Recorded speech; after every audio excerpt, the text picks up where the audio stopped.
Buenas tardes. Esta es la cuarta sesión del grupo que está viendo el cursillo Crítica del Pensamiento Trascendente, con énfasis en la literatura bíblica. Les recuerdo que en la primera sesión dimos lo que yo llamé una embocadura positiva del discurso trascendente. Es decir, íbamos a hablar de lo que hay de trascendente de una forma positiva, porque en estas críticas que yo voy a hacer hay algunas cositas un poco duras de asimilar, que a veces pueden incluso descorazonar a la gente si no las entienden bien. Y yo no quería empezar con las cosas más duras. Así que por eso hice una embocadura positiva que tenía algo de testimonial y algo de, sin querer probarlo todavía, pero dar como el sabor de qué cosa podía ser un discurso trascendente. Y hablamos de un salmo, ¿verdad?, que dice: he buscado tu rostro, tratando de encontrar el significado profundo de esto. Entonces, la segunda sesión se dedicó a explicar una cosa que yo llamo las formas del pensamiento, porque si no nos damos cuenta de que hay por lo menos 3 formas de pensamiento que se pueden llamar legítimas, entonces no podemos comprender la trascendencia. Porque con la primera forma de pensamiento, que es la que usa la ciencia, realmente se comprende que muchos no lleguen a los temas trascendentes. La ciencia no mira con demasiada confianza el discurso trascendente. Y por lo tanto, es preciso que las personas que quieran entrar un poco en el estudio de la trascendencia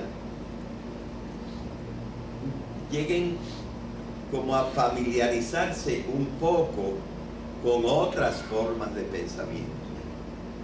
Y recuerdan ustedes que las 3 formas de pensamiento que nosotros vimos son el pensamiento unívoco, que es el de la ciencia, el pensamiento análogo, que yo llamo ahora un pensamiento unívoco refinado, con más abstracción que el pensamiento unívoco. Y el tercero es el más común y conocido de todos y el más usado, que es el pensamiento metafórico mítico. Ahora yo pongo estas 2 palabras como un guión entre ellas, metafórico y mítico, porque tienen la misma estructura, pero el segundo es más radical que el primero. Y yo creo que a lo mejor luego le dedicamos un tiempito a esto, y hoy mismo tendremos que hacer referencia al pensamiento análogo y al pensamiento metafórico mítico para explicar lo que tenemos que explicar en el día de hoy. La tercera sesión trató de lo que en una forma breve pudiéramos llamar la trascendencia del hombre. Es decir, el hombre es un ser tan diferente, tan superior a los demás seres del cosmos, porque aparentemente, a menos de que haya por ahí los alienígenas, que entonces tendríamos que poner quizá a nuestra propia altura, no hay ningún otro ser en el universo que piense y que ame en una forma plena. Así que el hombre trasciende el resto de la creación. Y esto es lo que realmente tratamos de mostrar y de hacer creíble y lógico en la tercera sesión. Y constituye el primer tipo de trascendencia, que yo dividí en dos, la trascendencia. Esta trascendencia,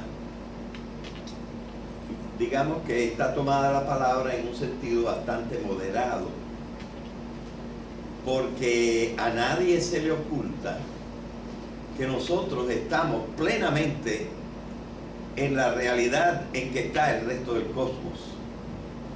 Nosotros somos seres que nos paseamos en este planeta y que miramos con admiración el resto del cosmos como otros elementos y otros constituyentes de la gran creación. Y todavía habría muchas cosas, pero yo creo que si hablamos por lo menos del cosmos que ya está identificado como real, que es este en el que nosotros vivimos, no cabe duda que el hombre es realmente trascendente, porque piensa y ama, y nadie más lo hace en el universo. Así que es algo bien especial. Y algo dijimos en la clase pasada, en la sesión pasada, acerca de esto. Por lo tanto, según la invitación que yo di para este cursillo, ahora nos tocaría, yo dividí el 2 y el 3 con estos nombres. El 2 decía, el tema de la trascendencia, el 3 y el 4. Los dos empiezan con la misma frase, dos conceptos de trascendencia. Pero el 3 dice,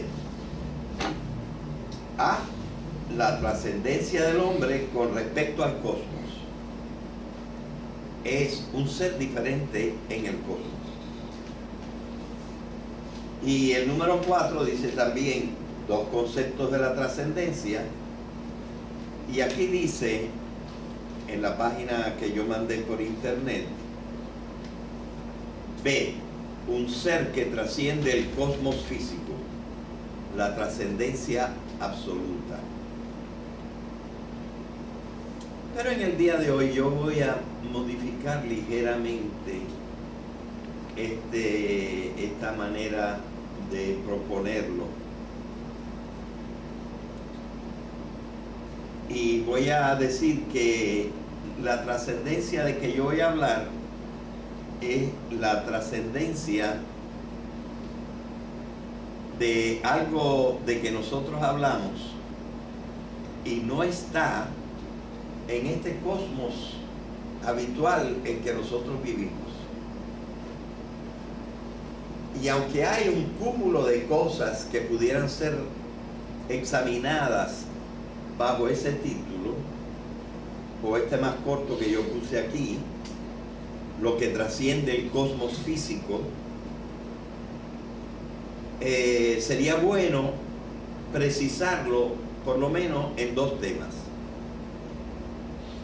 Entonces trataremos uno primero y el otro después, pero trataré de incluirlos ambos en esta clase. Y el primer tema, bueno, el orden verdadero sería: 1.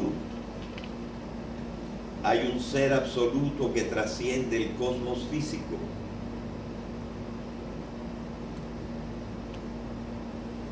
O sea, es la pregunta acerca de Dios.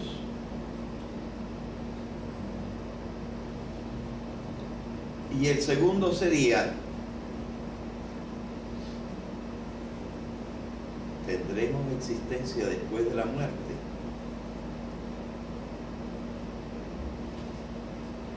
Así que esas son las dos cosas que yo propongo examinar con ustedes hoy. Y naturalmente, cualquier pregunta es bienvenida. Mira, vayan pasando la hoja de asistencia. Toma. Pero quizá, como algunos que asistieron a cursos anteriores, ya tienen una primera visión de la existencia de Dios, voy a tratar primero el otro tema que todavía no hemos examinado.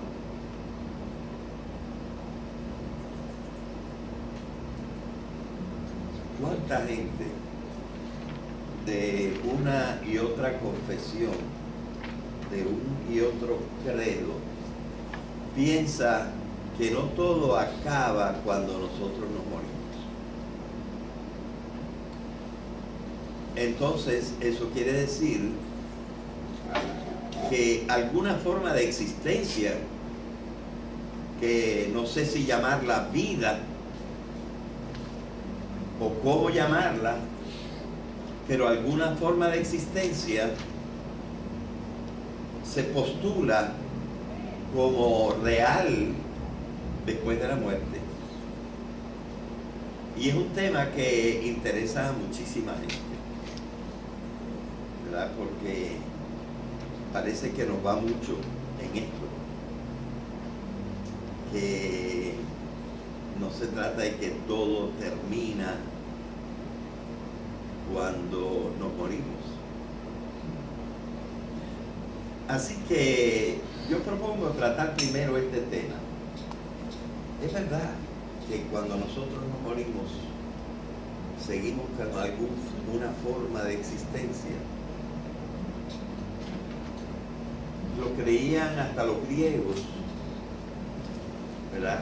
Que decían que nos íbamos a un lugar, todos, los buenos y los malos, nos íbamos a un lugar que se llamaba el Hades, que mete miedo.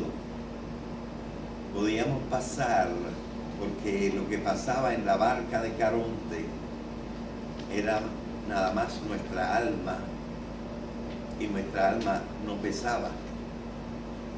Pero entonces en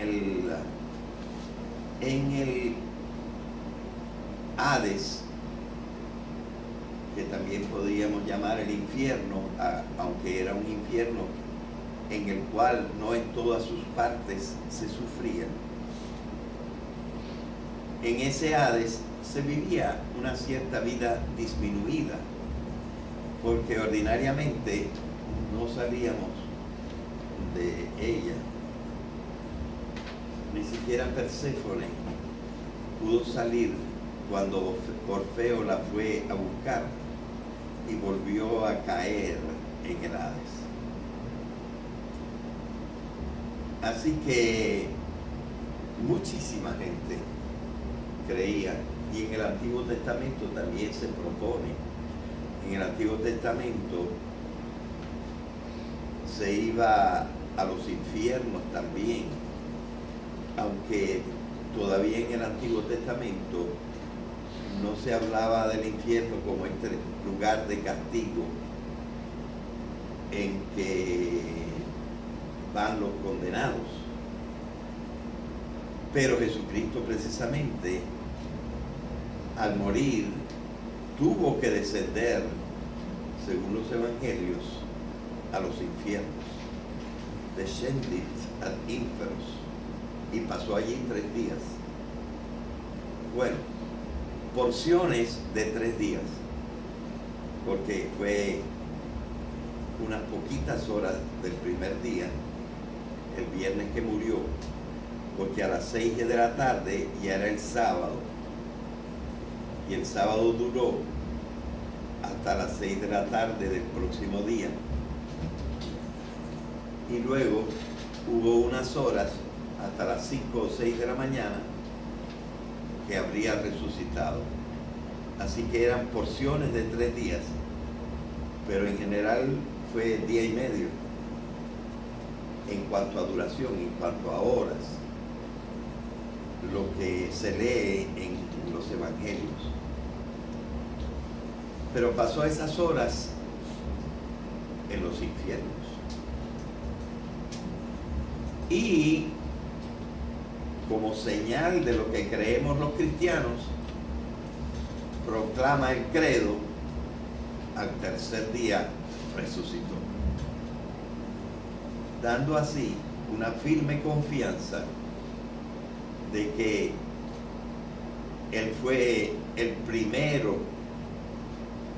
de los que resucitó, y detrás de Él todos resucitarán.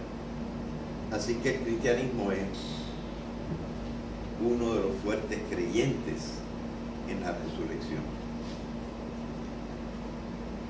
Los judíos se dividían en dos. Los fariseos creían en la resurrección y que por lo tanto la vida se restablecería después de la muerte en algún momento para todos, o para algunos a veces, para los buenos. Y los saduceos, secta a la cual estaban afiliados los sacerdotes en su mayoría, creían que eso de la resurrección era un cuento reciente y falso. De hecho, en ningún libro de los bien antiguos de la Biblia, del Antiguo Testamento, se habla de la resurrección. En los únicos libros que se hablan de la resurrección son algunos escritos de libros judíos, escritos después del año 180, más o menos, antes de Jesucristo. En especial, los libros de los Macabeos, que son 4, pero solamente 2 de ellos están admitidos en la Biblia. Así que hay esta creencia. Y esta creencia también la tienen evidentemente los budistas en otra forma. Porque según ellos,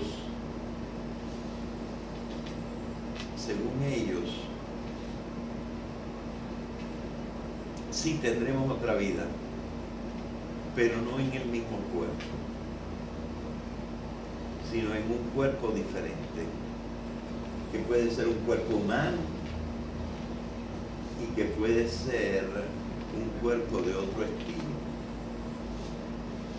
Recientemente leí un escrito interesantísimo del actual Dalai Lama, en donde explica la creencia budista de la resurrección. Y tuve bastantes sorpresas. Dije resurrección, perdón. De la reencarnación, que algunos llaman con la palabra griega metempsicosis, es decir, que la psique pasa de un cuerpo a otro cuerpo. Entre las cosas que dice el Dalai Lama es que quizás no todos van a resucitar, a reencarnar, y que también la reencarnación terminará con una liberación, porque cuando estemos verdaderamente purificados ya no necesitaremos más reencarnaciones, y quizás entonces la existencia se habrá extinguido completamente. Tengo un artículo que fotocopié para ustedes, pero que no traje, sobre la trascendencia debido a la reencarnación, escrito por un autor moderno norteamericano, y él creyente en el budismo. Y se encuentra uno con muchas sorpresas, y lo que me pareció interesante y que quizá comentemos algún día es cómo esta visión de la reencarnación, sí considerada como trascendente, sin embargo no conserva lo que yo he tratado de proponer en un cursillo anterior, tratando de armonizar la idea de una sobrevida, de una existencia posterior, que no conflija con las certidumbres que nos ha explicado la ciencia. Ellos tienen algunas cositas, o en esta explicación hay algunas cositas que serían entonces criticables por lo menos por mí, lo que tienen mi opinión sobre la trascendencia, que no sería igual a la trascendencia en la forma en que yo trato de explicarla. Así que este es el tema, y ciertamente hay muchos otros en el mundo que también piensan que habrá una vida después de la vida.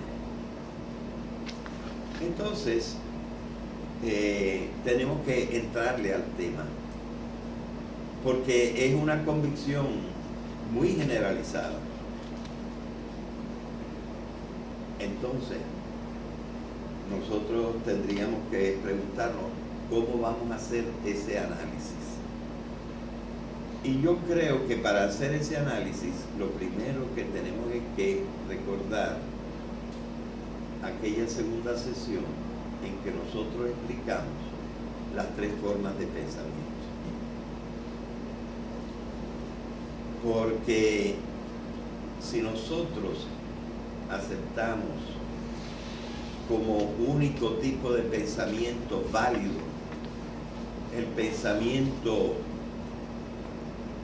unívoco, que recuerdo que es el pensamiento que ordinariamente usa la ciencia tradicional occidental que nosotros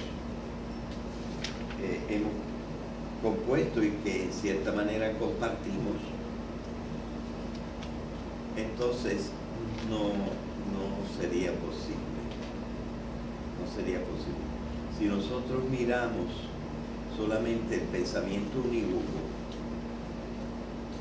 que nos propone una biología compuesta de átomos, pero con el principio de la vida, pero vemos que el metabolismo es algo en que simplemente la materia del cosmos en el tiempo nos atraviesa. Eso es el metabolismo. El metabolismo es que entran en nosotros, que ya estamos constituidos como seres, organismos vivos, entran en nosotros en forma de alimento, en forma de oxígeno, en forma de bebida, de agua, de radiación.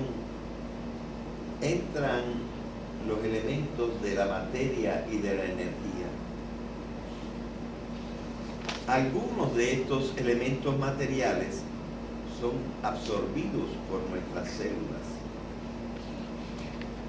Y al mismo tiempo el torrente sanguíneo se lleva otros desechos de las células que son eliminados por diversos sistemas.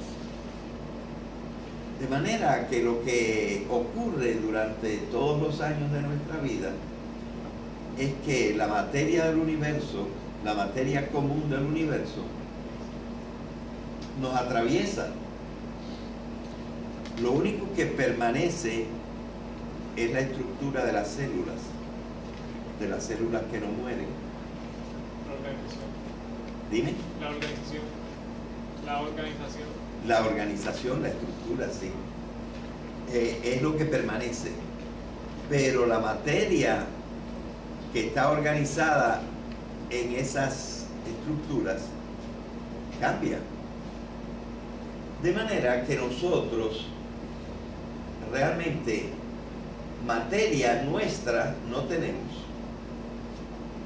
Nuestra materia es provisional. Nunca he podido dar con algo seguro acerca de cuánto tiempo ciertos átomos o ciertas moléculas permanecen en nosotros. Hay gente que dice que a los 7 meses ya no tenemos ni pizca de la materia que tuvimos antes de ese periodo.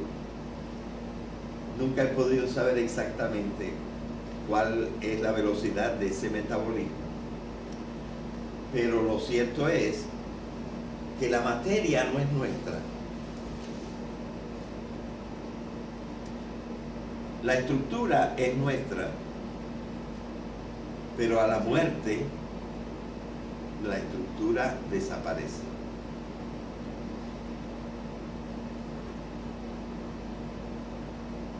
¿Y cómo se va a reconstruir? ¿Con qué materia? Con toda la que ha pasado por nosotros. Seríamos casi unos planetas. ¿Verdad? Entonces, ya no queda ni la materia que nunca fue nuestra, ni la estructura. Y este es el tipo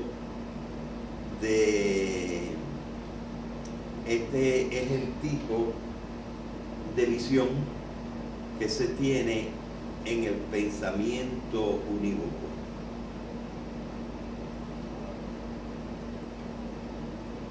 Este pensamiento yo no lo llamaría falso. Quizá lo podríamos llamar más que falso, lo llamaría parcial. Lo llamaría parcial.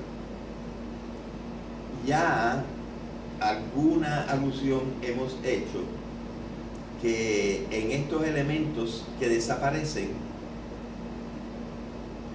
cuando desaparece el organismo, desaparecen sus funciones.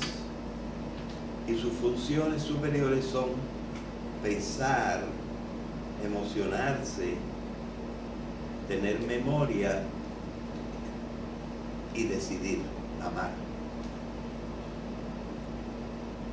Pero si desaparece el organismo y estas funciones mentales superiores son solamente eso, funciones del organismo, entonces no tenemos que plantearnos que una parte de nosotros subsistiría, que llamamos el alma. Y entonces la desaparición sería total. Porque también nosotros dijimos que en cierta manera hablar del alma es concebir al ser humano como dual, como compuesto de dos cosas independientes. Pero saber que el pensamiento no es independiente del cuerpo. Pensamos porque nuestro cerebro está vivo y hace unas conexiones maravillosas. Y la verdad es que, por lo menos nuestra experiencia de ver a los difuntos, es que ya no pueden pensar ni pueden amar. Lo que llamamos los cadáveres. Así que esta es una posición hasta donde llega la ciencia, hasta donde puede observar la ciencia. Y por lo tanto, la ciencia, con raras y honrosas excepciones, más bien elimina la idea de una posible trascendencia. A esto corresponde que desde que la ciencia se ha incrementado, y algunos ponen este tiempo desde el siglo XVI, esté disminuyendo el pensamiento de el número de personas que piensan que existe otra vida.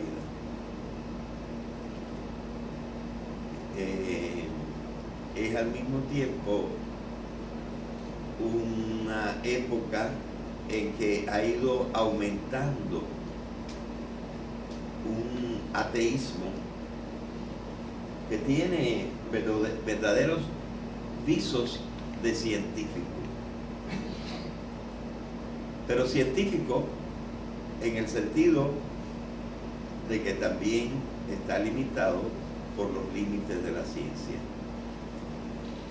La ciencia no tiene manera, en su estado actual, la ciencia no tiene manera de reflexionar sobre la trascendencia, sobre la vida después de la vida. No hay forma. Hay algunos que se atreven a decir cosas acerca de la vida después de la muerte. Hay esta señora, quizá el nombre de ella, alguno de ustedes me lo puede recordar porque en este momento se me olvida, que habla precisamente de las experiencias de la muerte y de ciertos contactos con los que parece que han muerto y vuelven a la vida. Y se nos habla mucho de esto. Pero en realidad, vamos a decir que el mainstream, perdonen la palabra inglesa, el mainstream de la ciencia deja de lado este tema.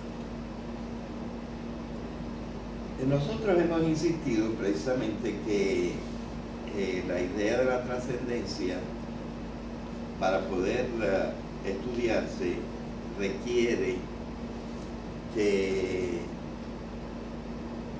sepamos algo del segundo modo de pensamiento y del tercer modo de pensamiento. Podemos empezar con el tercero.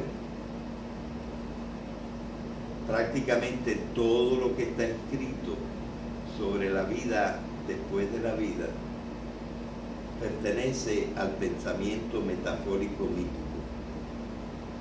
Lo mismo si es griego, que si es romano, que si es moderno, que si es hindú, o que si es de cualquiera otra determinación.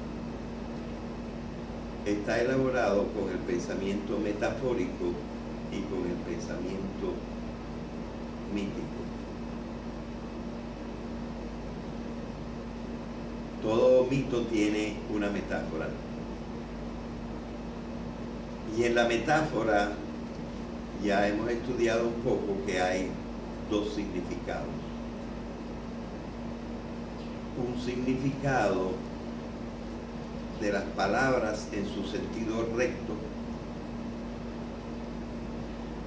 y este es el que más concretamente la ciencia llama falso,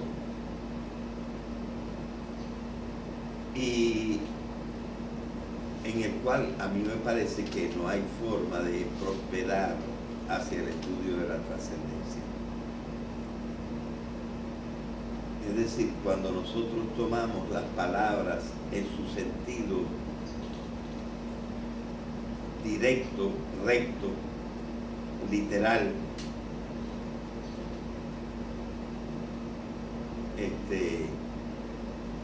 es imposible sostenerlo.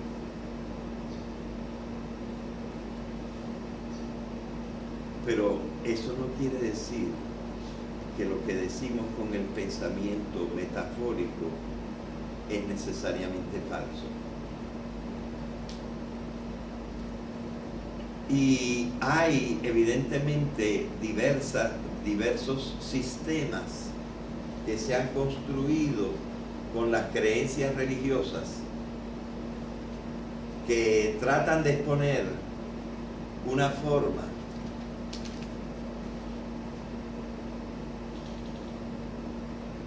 no sé si en este momento yo podría entrar, me falta Glenda, que podría encontrar en mis cosas algunas imágenes.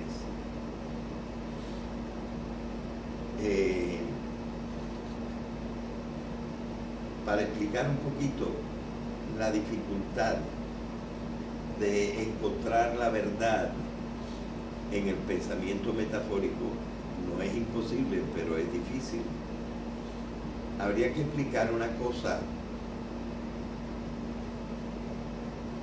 que yo creo haber inventado y que se llama la metáfora radical. Porque toda metáfora es una comparación.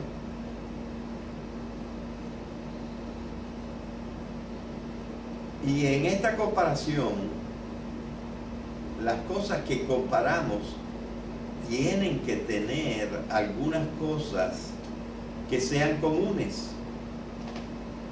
No todo tiene que ser común, pero algunas cosas tienen que ser comunes para que nosotros podamos compararlas. ¿Ok? Algunos científicos, filósofos del siglo XX, creo poder mencionar a Katz y Fodor, los autores que a menudo han trabajado juntos, han explicado el pensamiento y han hablado de los elementos del pensamiento y les han dado un nombre. Y estos nombres los han llamado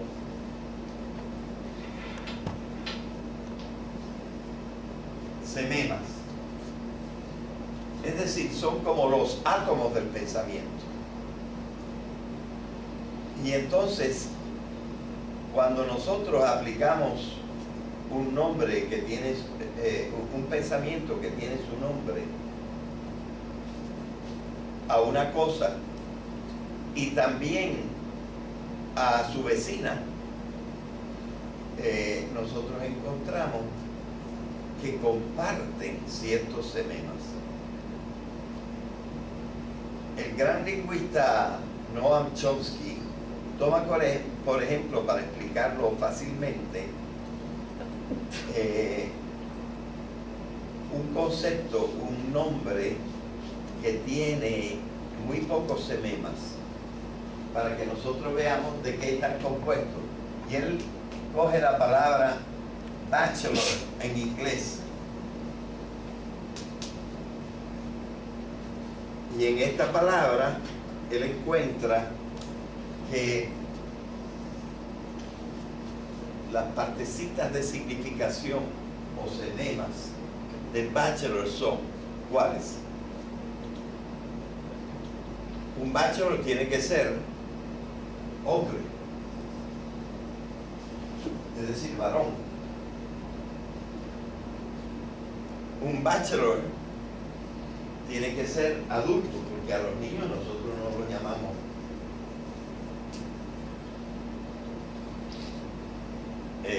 bachelors. Y una tercera cosa que tiene que ser el bachelor es ser no casado. Y ya con eso nosotros tenemos los tres ingredientes de significación o de información que tiene la palabra bachelor, y esos ingredientes de significación son los que se llaman los sememas. Cuando nosotros tenemos una comparación y comparamos, por ejemplo, los ojos con los azabaches, nosotros podemos encontrar una serie de sememas, tanto en los ojos como en los azabaches. Por ejemplo, ¿qué podemos decir de los azabaches? Podemos decir que son orgánicos, porque tengo entendido que son cosas fósiles que una vez estuvieron vivas, son resinas o algo así. También los ojos son orgánicos.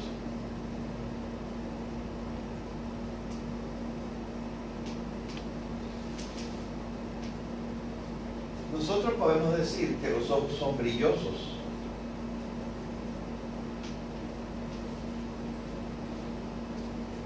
Y de los azabaches también podemos decir que los ojos son brillosos.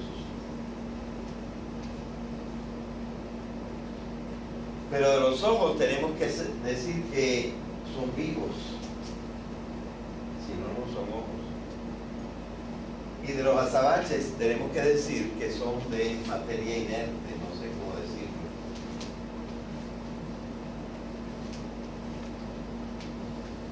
De los ojos podemos decir que son o azules o morenos o negros, etcétera. Y de los azabaches podemos decir que son negros. Y así sucesivamente nosotros podemos decir que son pequeños. Y también los azabaches suelen ser pequeños. Los ojos es de lo más apreciado que nosotros tenemos.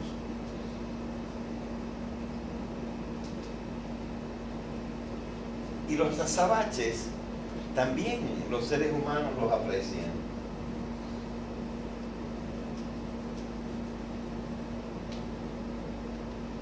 Y aunque estos son en cierta manera blandos,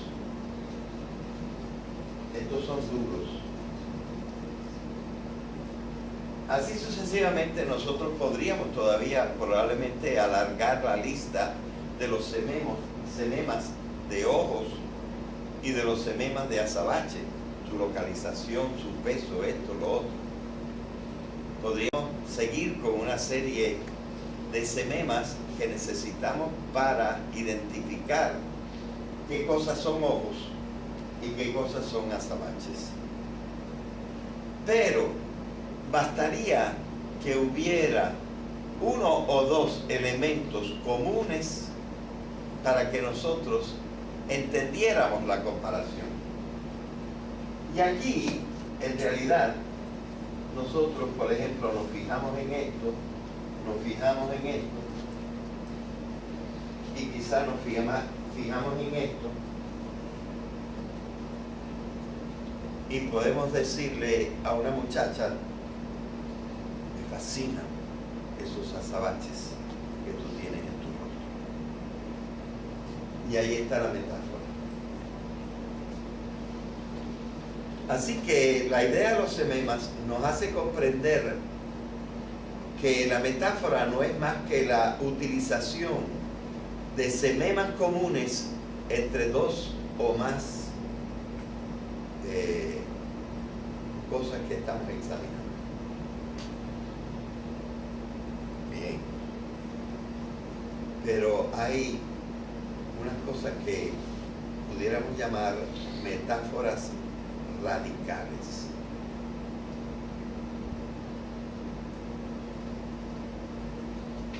Y voy a poner una metáfora radical. Una metáfora radical, mira a ver si me está siguiendo con la... Una metáfora radical sería llamar a Dios Padre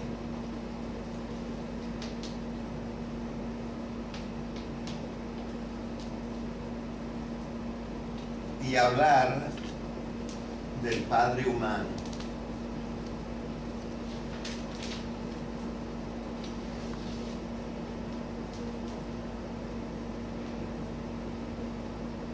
Y a nosotros nos parece que estamos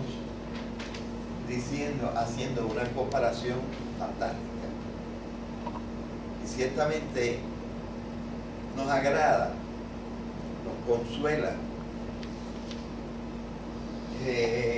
El Padre da la existencia.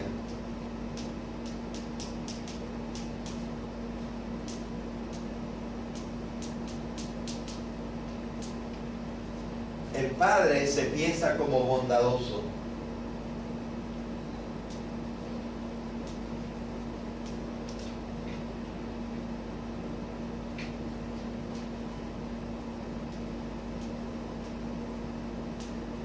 El Padre se piensa como proveedor.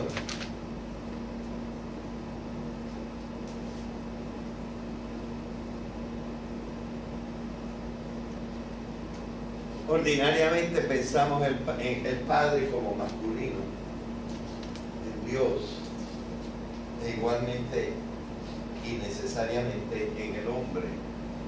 Es decir, se ha tomado al Padre humano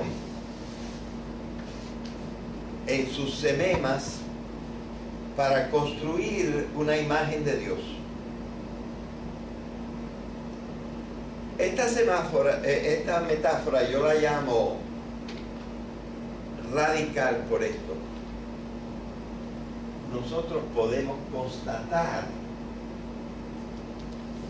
que el Padre humano da la existencia. Podemos constatar que muchos padres, los que realmente merecen ese nombre, son bondadosos. Podemos constatar que, menos los que no pagan, ¿cómo se llama eso? Asumen. ¿Ah? Asumen. Son proveedores. Y que el Padre necesariamente es masculino. Pero, ¿de dónde sacamos nosotros y cómo podemos constatar que Dios dio la existencia? ¿Cómo podemos constatar que Dios es bondadoso? ¿Cómo podemos constatar que Dios es proveedor? ¿Y de dónde sacamos que Dios es masculino?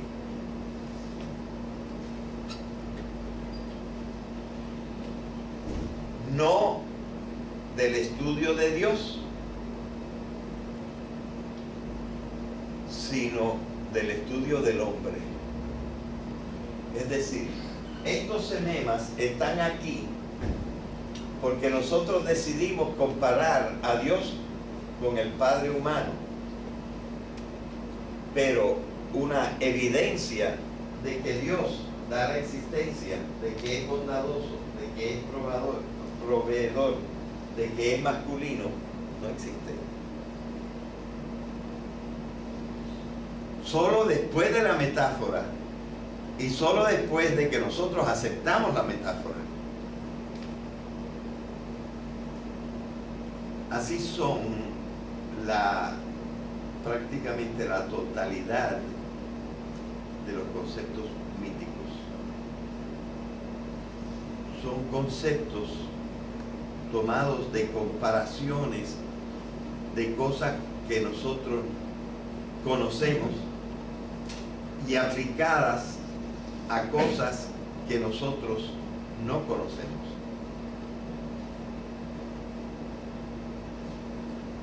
Así que por esa razón la persona acostumbrada al pensamiento científico se traba y dice, este discurso no puede mostrar sus evidencias.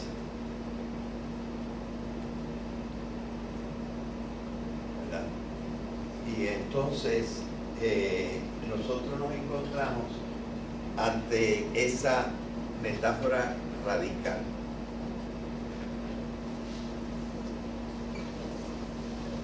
entonces nosotros tenemos que decir, y claro, esto a menudo, y esa historia la voy a hacer quizá, si Dios quiere, en otra sesión más adelante, que como nosotros somos seres sociales, que estamos en culturas, y las culturas han logrado hacer una serie de narraciones en las cuales han engarzado todos estos conceptos y le han dado una cierta coherencia, pues nosotros tendemos entonces a aceptar eso. Y eso evidentemente tiene que ver con lo que nosotros llamamos fe. ¿Verdad? Eso va a plantear otro problema que nosotros vamos a tener que estudiar, que de dónde viene la fe. Y tener que decir que la fe viene de la palabra de Dios. Y decir que la palabra de Dios está en alguna escritura. Y que entonces esa palabra de Dios trae la verdad. Así que va a tener que plantearse, y la vamos a plantear en otra sesión, el problema de lo que se llama la revelación. Es decir, otra fuente de información que no está en las cosas elaboradas por la ciencia. Así que estamos realmente en otro mundo.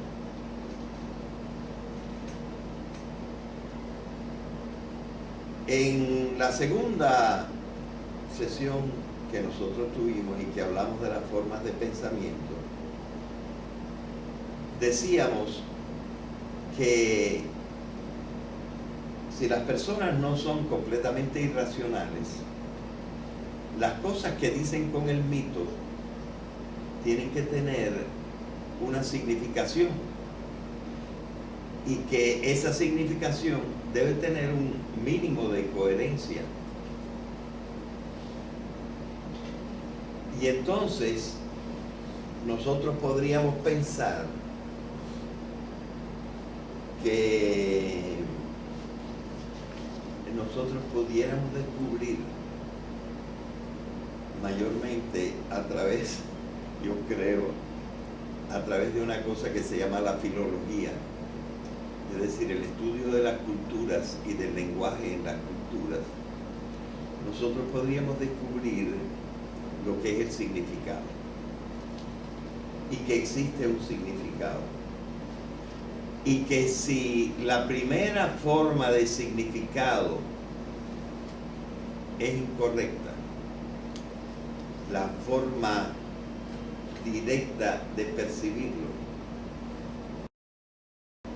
la forma directa de interpretarlo por la ciencia, podría haber alguna posibilidad en alguna de las maneras míticas de mirar la cosa, de que encontráramos alguna verdad. En ese caso se podría llamar antropomorfismo. Ah, muy bien, qué bueno que trajiste la palabra. Qué bueno que trajiste la palabra. Muchas de las veces es bien antropomórfico. Y nosotros, muchas de nuestras imágenes y ideas y especulaciones sobre Dios están sacadas del hombre,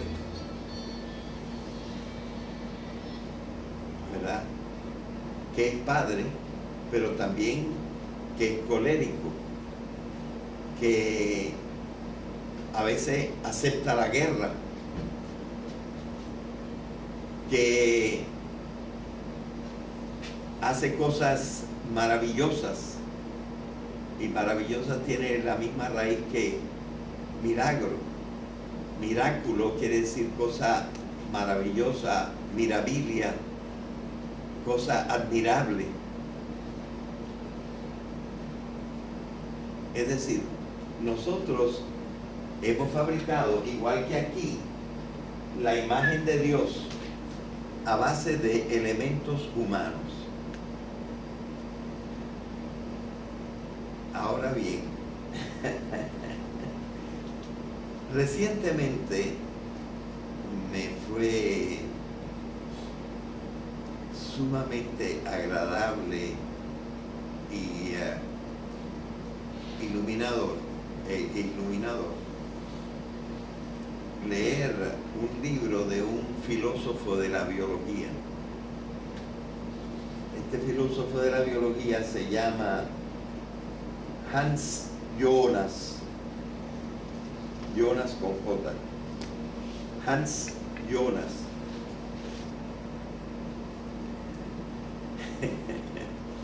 Entonces, no solo para hablar de Dios, sino para hablar precisamente de otras cosas, de la finalidad.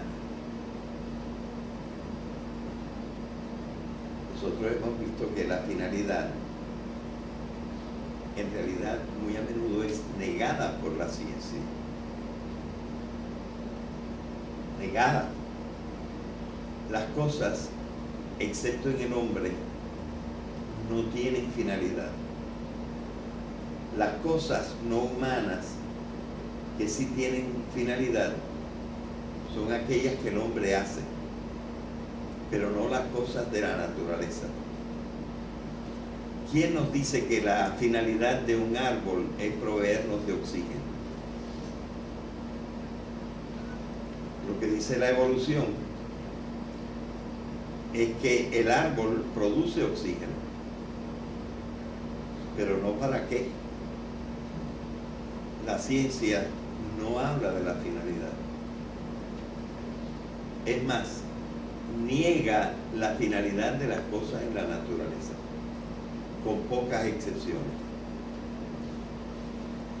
Y achaca precisamente al antropomorfismo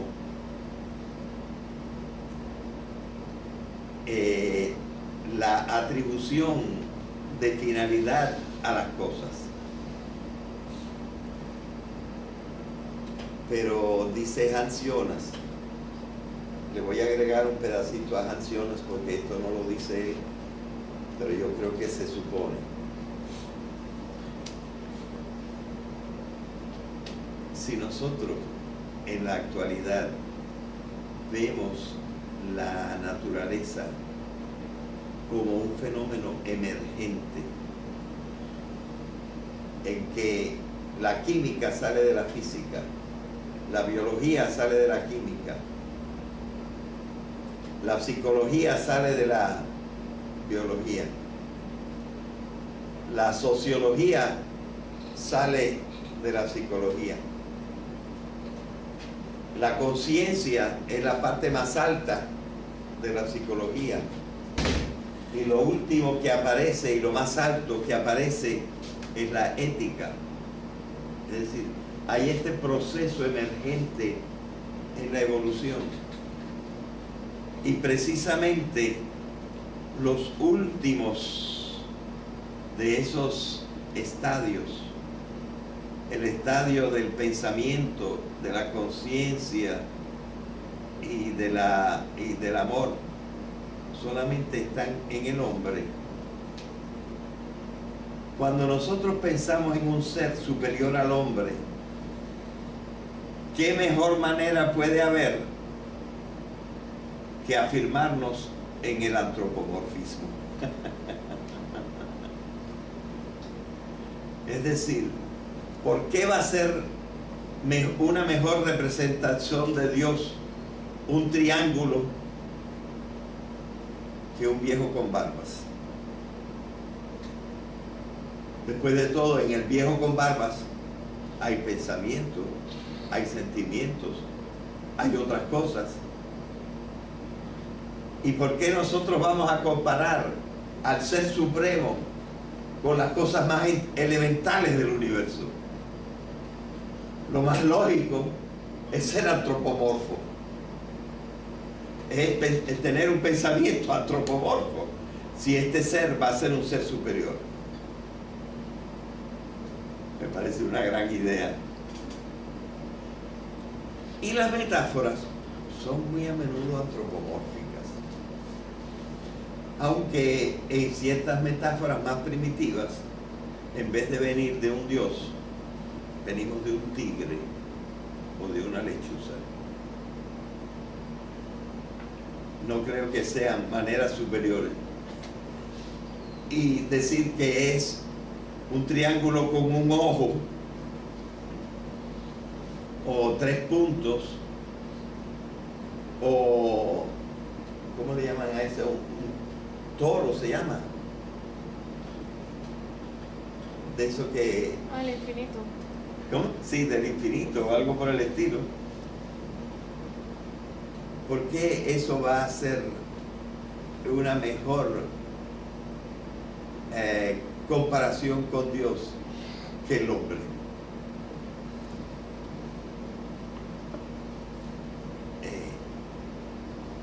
Así que sí es cierto, las metáforas vienen muy a menudo, y las mejores a veces, de lo antropomórfico.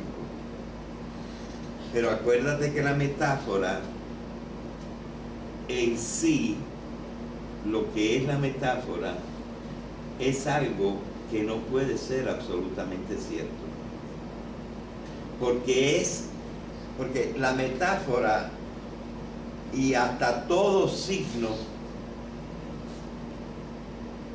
tiene como naturaleza esencial suya, el signo tiene como naturaleza esencial suya lo que se llama la alteridad. Es decir, todo signo es una cosa otra que aquello que representa.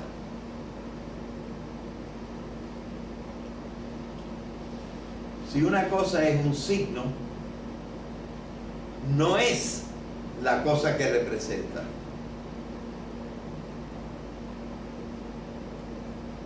Es otra cosa que se le parece.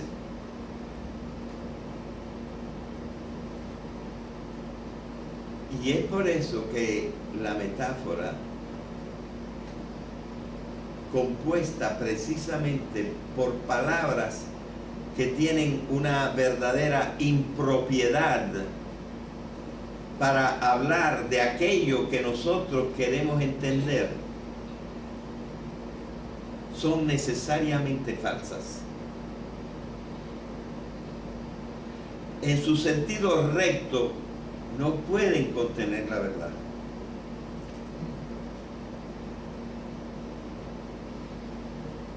Y entonces tenemos que decir que si tienen alguna verdad, es en el sentido oblicuo.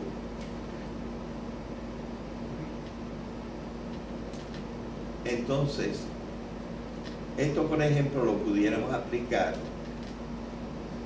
a la resurrección, que es precisamente una de las formas en que nosotros hablamos de la vida después de la vida.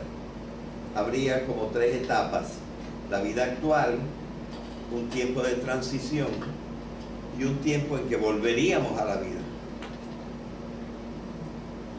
Y si nosotros examinamos el concepto de resurrección,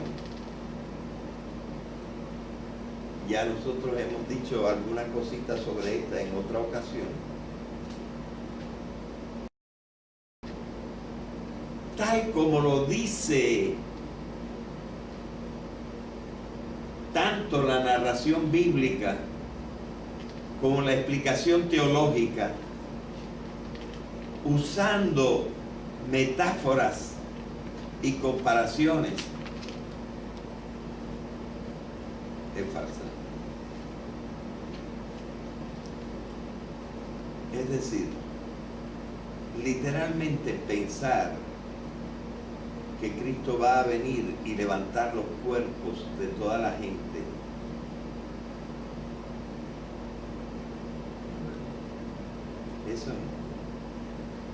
Eso en realidad no es la resurrección.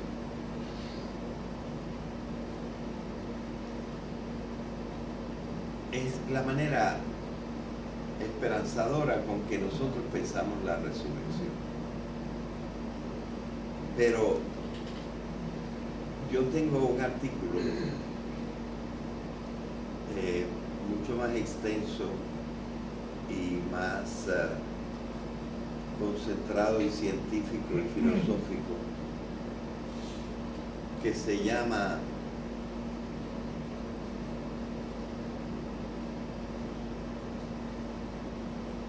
ahora se me olvida el nombre exacto, sí, se llama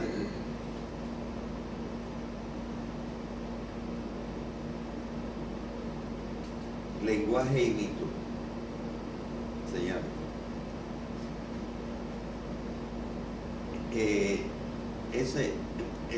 Solo el artículo ese habría que explicarlo en un cursillo el solo, ¿verdad?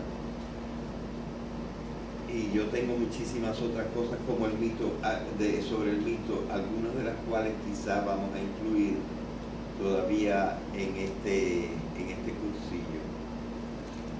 Si tú querías decir algo, Montalvo. Volviendo al lenguaje metafórico, es que a veces no veo los vínculos. ¿No ves? Sí, pero déjame Sí. concluir. Una metáfora que todo el mundo sabe. Esas perlas que tú guardas con cuidado y tan lindo estuche de peluche rojo. Sí. Pero lo entendemos la comparación perfectamente, porque es bien sencillita, pero y lo oblicuo. Bueno, allí lo oblicuo es la boca con sus dientes. Y eso sí existe. Porque lo que tú estás hablando es de perlas, de estuche, de peluche. Peluche rojo. Es una metáfora. Esa es una canción Una canción bien preciosa. Ah, ok. Esas perlas que tú guardas con cuidado y tan lindo escuche de peluche rojo. Está hablando de la boca de su amada. Te lo había escuchado. Sí. Era cuando las canciones eran superiores. En el tiempo de nosotros. Sí, allí el sentido recto de las palabras que tú estás diciendo son una perla, un estuche, y el color rojo de blando, etcétera. Y también dice que tú guardas con cuidado. Exacto. Hay un mensaje ahí grandísimo. Sí. Eso es la parte recta de la metáfora. Y está aludiendo a otra cosa que en realidad no es eso. No es eso. Es una boca y tiene dientes y tiene una bella forma, igual que las perlas. Comparten unos cuantos sememas, pero no es lo mismo. Así que, como tú ves, tanto en esa metáfora como en las otras, el sentido recto de una metáfora es siempre falso. Y el sentido oblicuo de la metáfora puede ser verdadero.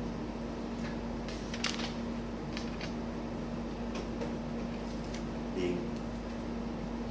Entonces, evidentemente, la resurrección, si tiene un sentido oblicuo, tiene que ser diferente que la reconstitución de las células y la reconstitución de la vida en quién sabe qué materia que no es nuestra. Tiene que ser otra cosa.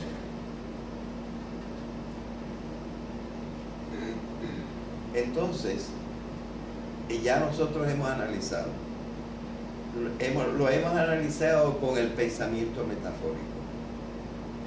Necesitamos ahora un aparato más poderoso para tratar de sacar algún sentido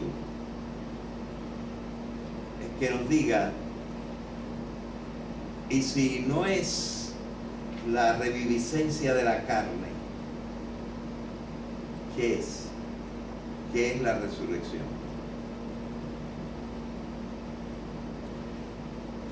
Y hay varias formas. Nos podríamos apoyar, por ejemplo, en alguna palabra de San Pablo, que también pertenece a la Escritura, y que dice: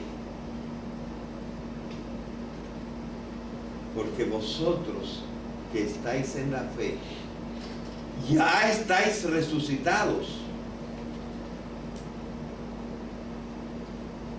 antes de morir.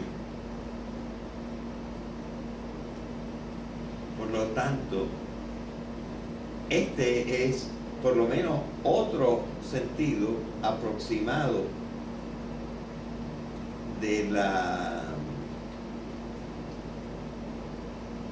resurrección, avalado por la misma tradición,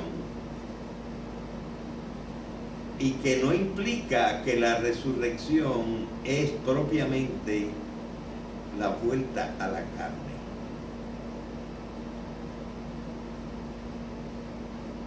Sino parece ser más bien una nueva dimensión de la existencia. Y esa nueva dimensión de la existencia es la que debemos estudiar. Probablemente es una dimensión de la existencia donde se alcanza quizá todavía funciones tan elevadas como el pensamiento y el amor.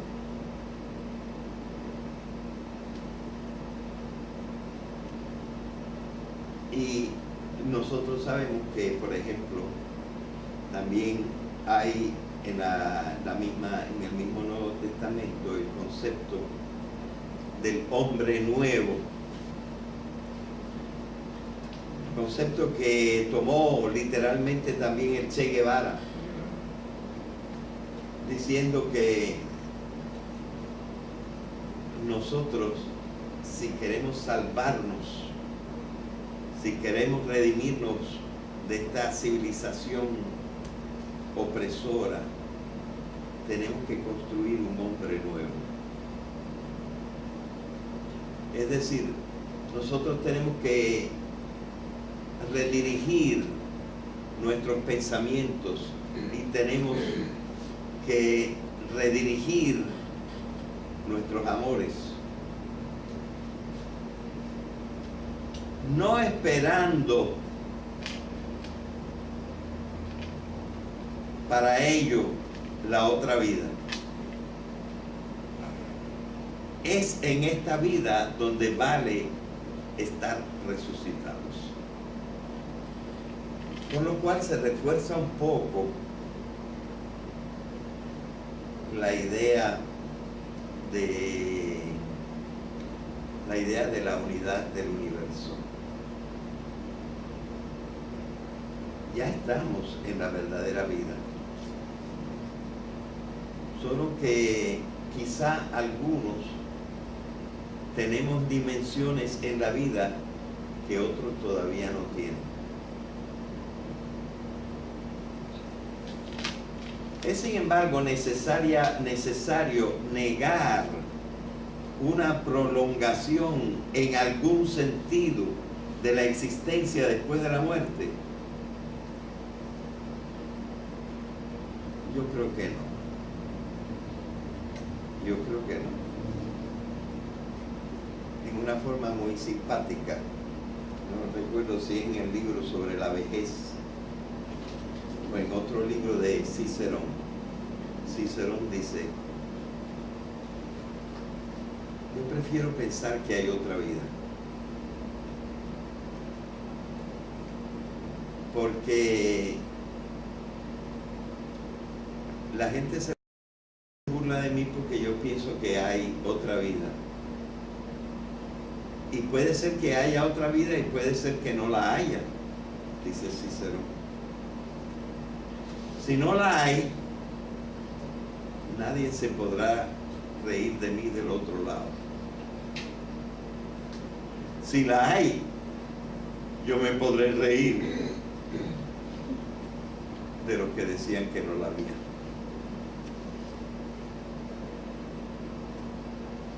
Bueno, este es un pensamiento simpático y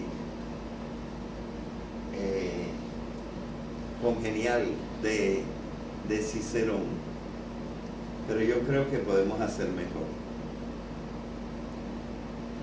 Y yo tengo, entonces, estoy tratando de organizar ciertos conceptos racionales, lógicos y científicos en una forma del pensamiento análogo. Ahora vamos a pasar del pensamiento análogo para, a partir del significado oblicuo de la metáfora, tratar de construir un sistema racional en que comprendamos que a lo mejor es posible la sobrevivencia, todavía sin pensar en la fe. Es decir, si nosotros pensamos en la fe, pues entonces tú estás levantando la mano. Sí. Sí, sobre eso. Sí. Un descreído dice la vida, la muerte, se apagó la luz. Pero el otro dice, pero ¿y la fe? Pero entonces, ¿cómo explicar la fe? Bueno, en la fe de nosotros está la sobrevivencia y la unión con Dios. Y por cierto, tanto en la filosofía actual como en el mismo lenguaje bíblico, sabemos que el tiempo se va a acabar.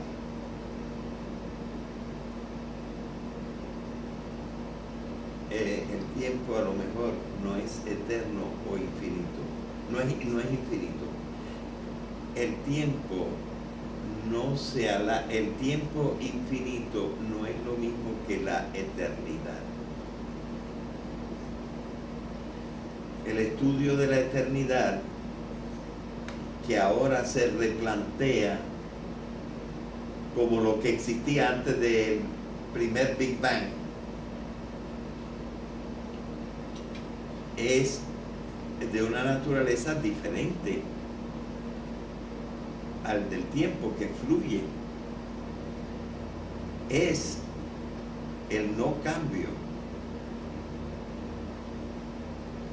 ¿verdad? Entonces hay que tomar en cuenta la eternidad, y la trascendencia puede ser de pasar del tiempo a la eternidad, y esto evidentemente merecería explicarse incluso más de lo que yo puedo hacer, por lo menos en el día de hoy, sin prepararme más. Pero yo tengo una especie de analogía que es, como decimos, una especie de refinamiento, o hasta cierto sentido una extrapolación del pensamiento y de un sistema científico que podría explicar quizá la sobrevivencia en algún estilo, en una dimensión que fuera, por ejemplo, eterna y no temporal. Y esto se basa para mí en el concepto de síntesis.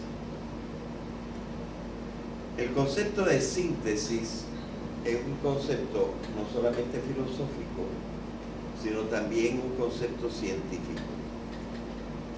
Y más en el concepto científico que en el concepto filosófico de síntesis. La síntesis tiene una cualidad a todos los niveles, porque hay síntesis físicas, hay síntesis químicas, hay síntesis biológicas, hay síntesis psicológicas, hay síntesis conscientes, hay síntesis morales. Es decir, la síntesis es un elemento emergente de la realidad que va cambiando, pero en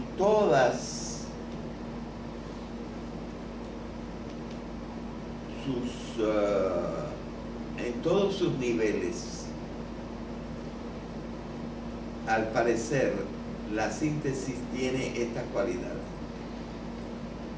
Es fundamentalmente irreversible.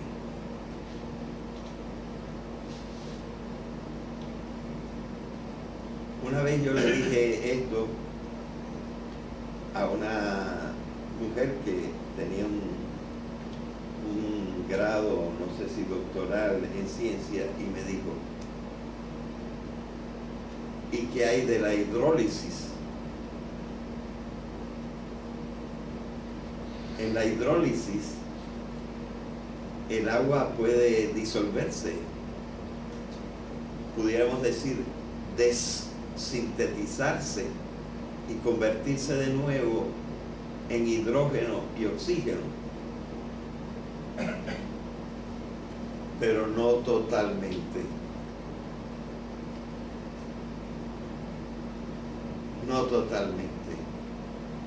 Y la energía tampoco puede volver toda a lo que era antes. Es decir, los procesos de síntesis son irreversibles.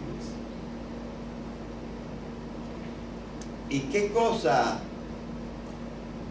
es esa síntesis ascendente? Pues es el paso de una existencia física a una existencia química y más tarde a una existencia biológica y más tarde a una existencia psicológica y más tarde, por no llegar más lejos, a una existencia moral y ética. Y entonces nosotros podemos pensar que cada una de estas síntesis, la última es esta, se puede definir bien sencillamente lo que es la síntesis ética. Básicamente la síntesis ética es decir, realmente con conciencia y con verdadera intención esto. Yo quiero ser bueno.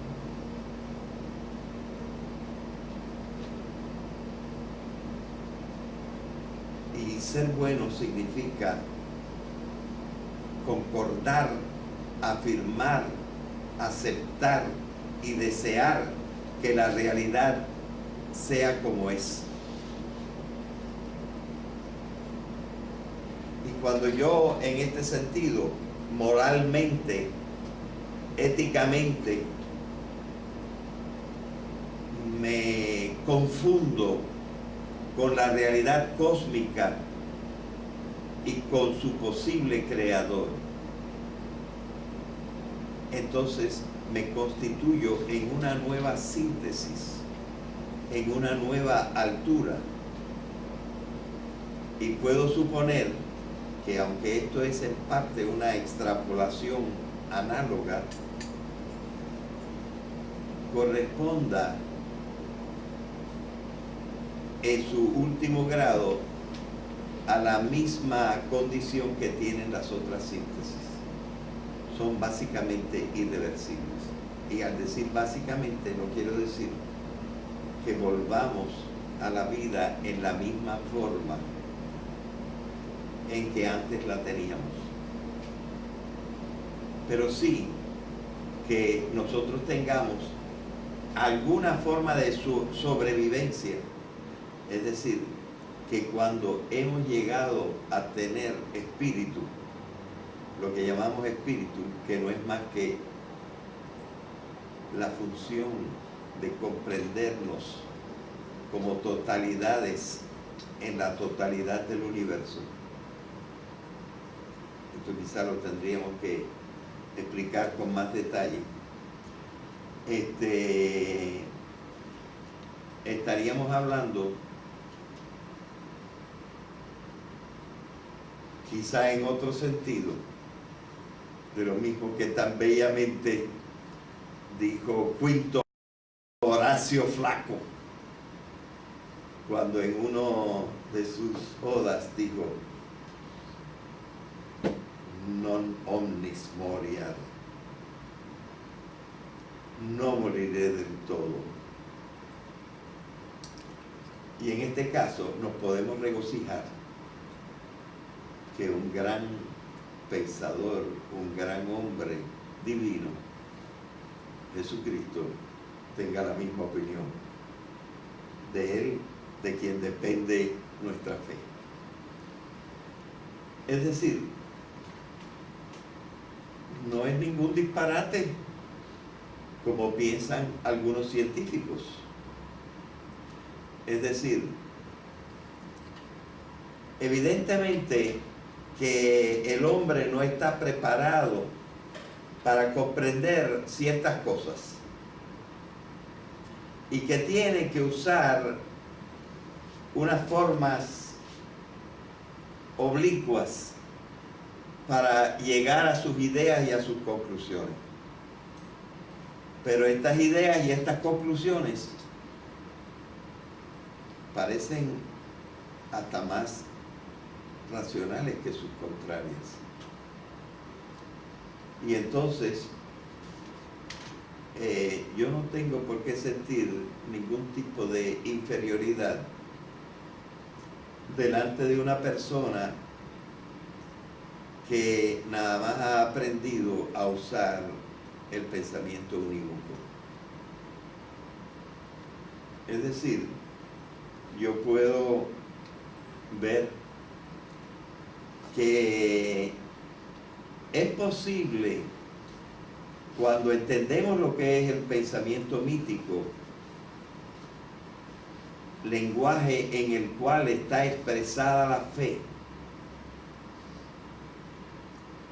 que nosotros saquemos una verdadera enseñanza de este pensamiento mítico, no por el camino del significado recto de las palabras, que ya sabemos que no puede ser. No sé si terminé aquel pensamiento de que toda metáfora está basada en la alteridad.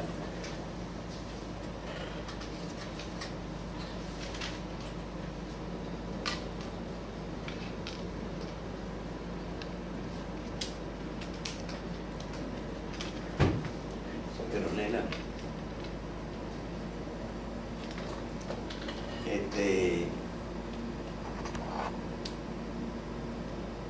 alter quiere decir otro.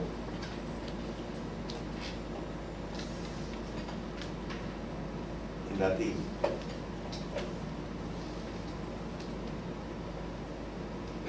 Entonces no nos podemos escandalizar que al no tener el lenguaje apropiado para hablar de las cosas trascendentes, nosotros tengamos que recurrir a la metáfora.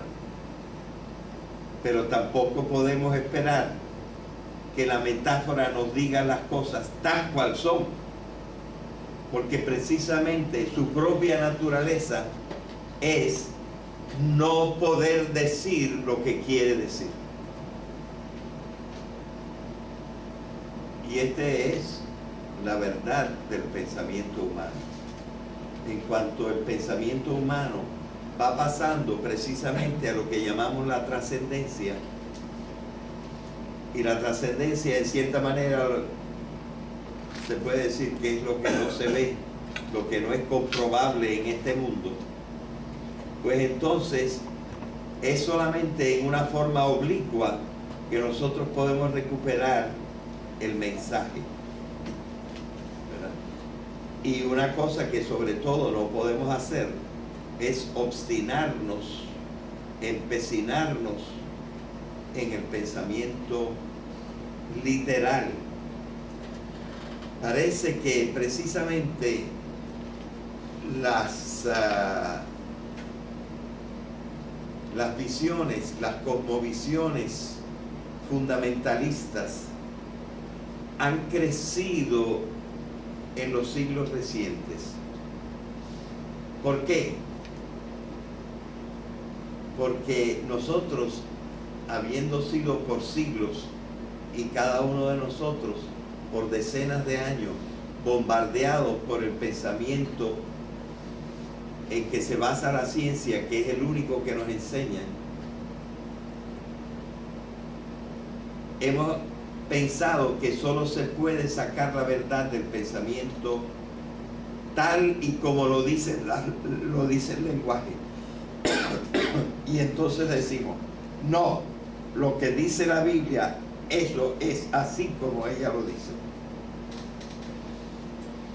Y precisamente lo que tendríamos que decir es, lo que dice la Biblia lo podemos considerar una verdad, pero no es verdad como lo dice. Lo dice en una forma literal, y esa forma literal es la que no es verdad.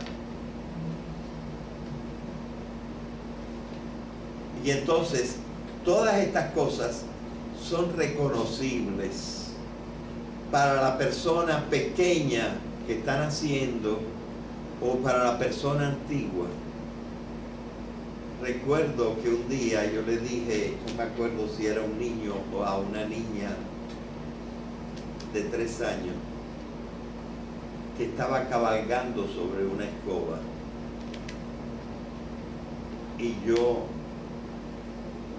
para entretenerme con ella, le dije, oye, pero eso no es un caballo, eso es una escoba. Si ustedes vieran la mirada de desprecio que me tiró esa niña, como si yo supusiera que ella no sabía que aquello era una escoba. Es decir, en la antigüedad y en la niñez nos es natural comprender la diferencia entre la fantasía, entre la metáfora y la realidad. Y ella estaba jugando con una metáfora. Ese era su caballo, ¿verdad? Y que un adulto fuera tan bruto que no supiera que ella no sabía que aquello era una escoba, ¿verdad? De tal manera que ustedes ven que nosotros hoy nada más pude explicar una de las dos, aludir, ¿verdad?, a una de las dos cosas, ¿verdad?, que si tendremos una existencia después de la muerte, y cómo nosotros podemos pensar que tanta justificación hay para decir que sí, como para empecinarse si creemos que solamente existe el pensamiento unívoco, en que porque no lo podemos investigar por la ciencia, no es verdad. Lo cual es declarar a la ciencia y al pensamiento la verdadera divinidad y sus límites, los límites de la realidad. Nos faltó, y tendrá que ser objeto de otro estudio, la otra pregunta de la trascendencia más alta, no de lo que llamé en la clase pasada, en la sesión pasada, la trascendencia del hombre, en que el hombre tiene algo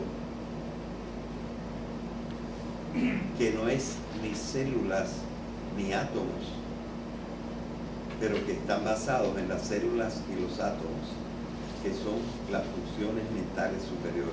Es una forma de trascendencia, pero esta es una forma de trascendencia diferente, una forma de trascendencia de lo que está más allá de lo que podemos pensar con la ciencia. Mientras que con la ciencia ya podemos llegar y estamos llegando, y mucha gente lo está diciendo, lo que es la conciencia, y que la conciencia es el cerebro funcionando. Así que creo que ya llegamos al final del tiempo que teníamos, y arreglaremos el programa para poder cubrir las otras partes que no han podido ser desarrolladas hoy. Gracias. ¿Tienen alguna pregunta?